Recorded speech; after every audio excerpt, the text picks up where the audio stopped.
Bem-vindos a mais uma análise aprofundada aqui com a gente. Sei lá. Hoje o papo é sobre uma conversa assim bem reveladora com o Jensen Huang, né, o CEO da NVIDIA, figura central na tecnologia hoje. Com certeza. Um nome incontornável. E a nossa ideia aqui é tentar desvendar um pouco como a NVIDIA ajudou a reinventar a computação, sabe? E qual é a visão do Huang para o futuro, especialmente com IA, robótica. Isso. E o foco é mais no como a tecnologia está mudando, né? Menos na parte financeira ou de gestão da empresa. Exato. E tudo começa com uma sacada deles lá atrás sobre o processamento paralelo versus sequencial. É isso aí. Lá nos anos 90, o normal era o processamento sequencial, né? Uma coisa depois da outra. Mas a NVIDIA, ela percebeu que boa parte do software podia rodar em paralelo, ao mesmo tempo. Tipo, várias coisas acontecendo juntas. Exatamente. Eles meio que nasceram para resolver problemas que os computadores normais, as CPUs, não davam conta de forma eficiente. Lembro até daquela analogia, acho que era dos Mythbusters, né? Com paintball. Uma pessoa atirando o CPU contra uma parede de gente atirando junto, GPU. Bem visual. Essa mesmo. É ótima para entender a diferença. O paralelo é muito mais massivo. Mas por que eles começaram logo com videogames? Ah, e tem uma razão bem prática.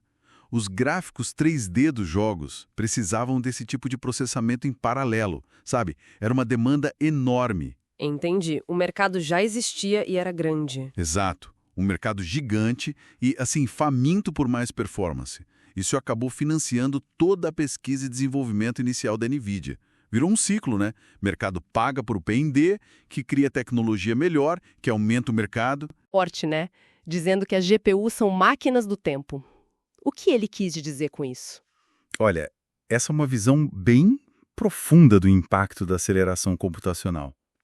Ele quer dizer que, ao reduzir drasticamente o tempo que leva para fazer cálculos super complexos, as GPUs permitem que cientistas façam o trabalho de uma vida inteira dentro da própria vida. Uau! Tipo o exemplo que ele deu do químico quântico.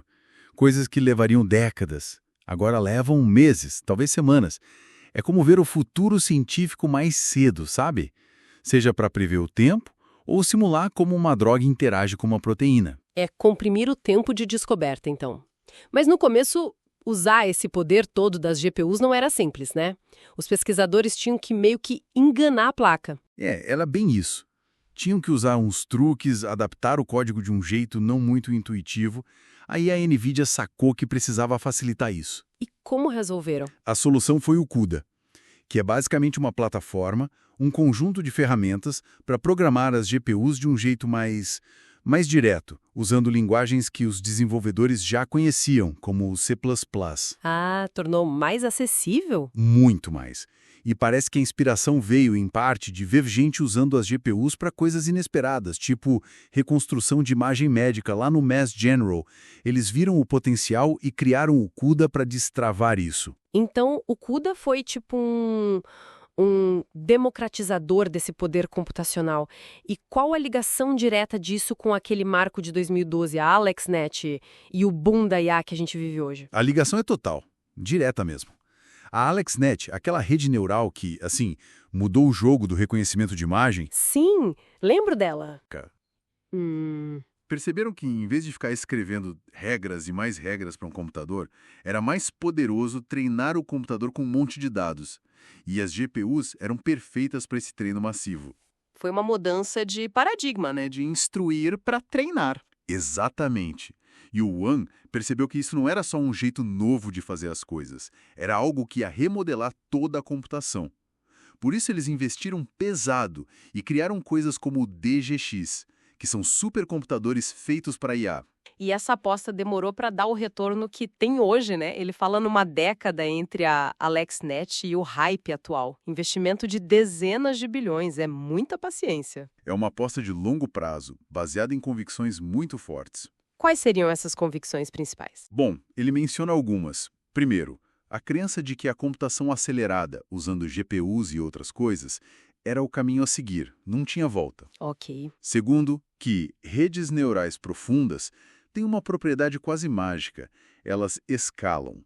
Quanto mais dados e mais computação você joga nelas, mais inteligentes elas ficam.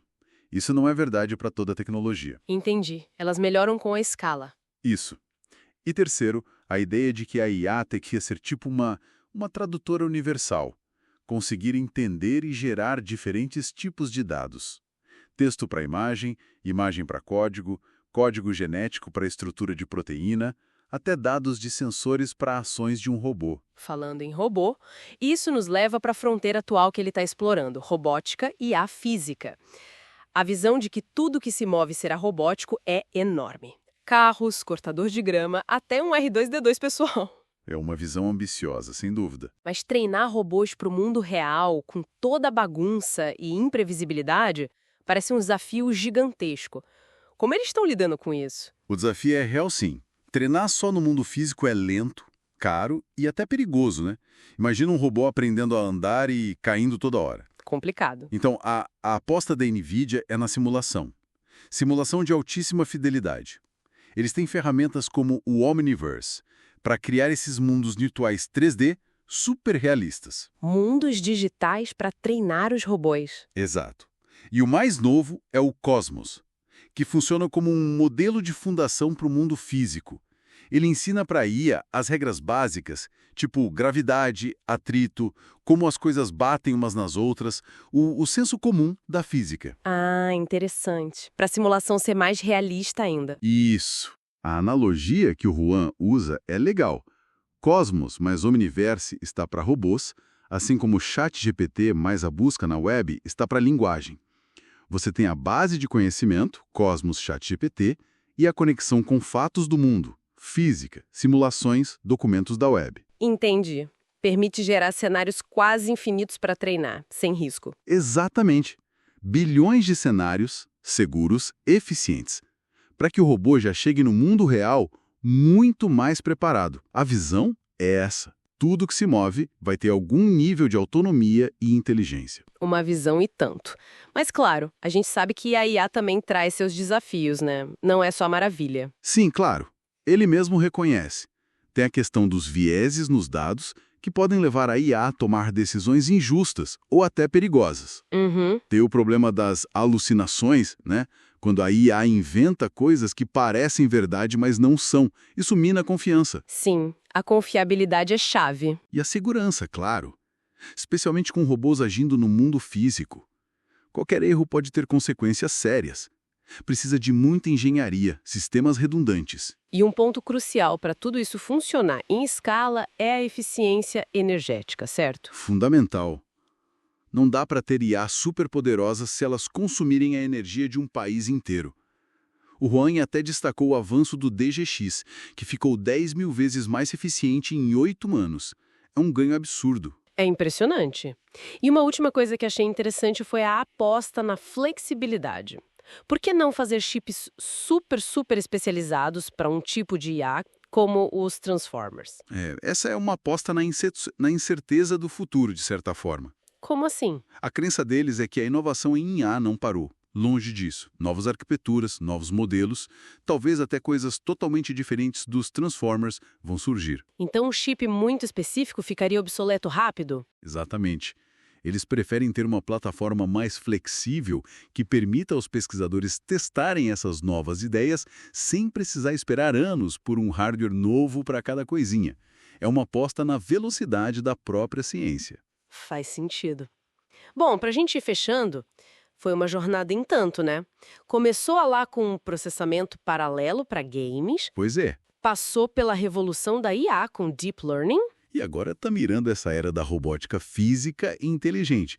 Tudo baseado numa visão de longo prazo bem forte sobre como a computação evolui. E o pensamento final que o Juan deixa é quase uma provocação para todo mundo, né?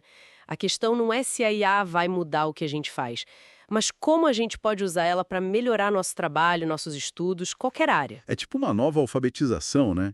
Aprender a interagir com essas ferramentas. Exato. É a nova alfabetização digital, pode-se dizer. Fica a reflexão, né? O que acontece quando o esforço para fazer certas tarefas, principalmente as repetitivas, vai para perto de zero?